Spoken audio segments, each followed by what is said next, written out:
ആരാധിച്ചോട്ടെ, ആർക്കും വല്ല വിരോധം.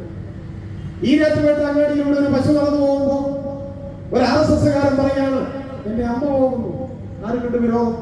നമ്മൾ പോയിട്ട് അങ്ങോട്ട് തർക്കിക്കേണ്ട കാര്യമില്ല. എടാ ഇതാണോ നിന്റെ അമ്മ, പങ്കജാക്ഷിയല്ലടാ നിന്റെ അമ്മ ചോദിക്കേണ്ട കാര്യം ഒരു യുവജന സംഘടനാ പ്രവർത്തകരും ഇല്ല. അവൻ ആരാധിച്ചോട്ടെ, അത് അവന്റെ സ്വാതന്ത്ര്യം.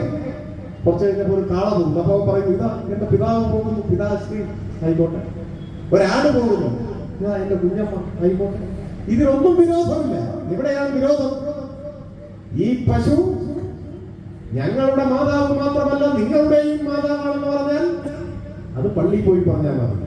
ഞങ്ങളുടെ മാതാപിതാക്കൾ ഞങ്ങളുടെ വീടുകളിലുണ്ട്. അത് പശുവും മൂരിയും പോത്തും എരുവയും ഒന്നുമല്ല, അത് ഞങ്ങളെ പോലെ തന്നെയുള്ള മനുഷ്യരാണ് എന്ന് പറയാനുള്ള അവകാശം സ്വതന്ത്ര ഇന്ത്യയിലെ ഏതൊരു പൗരനുമുണ്ട്. അതിന്റെ മേലെ കൈവെക്കാൻ ആർക്കും അധികാരമില്ല. ഞാൻ പറഞ്ഞു വന്നത്, പശുവിന്റെ പേരിൽ ഇഷ്ടമില്ലാത്തവരെ കൊന്നുകള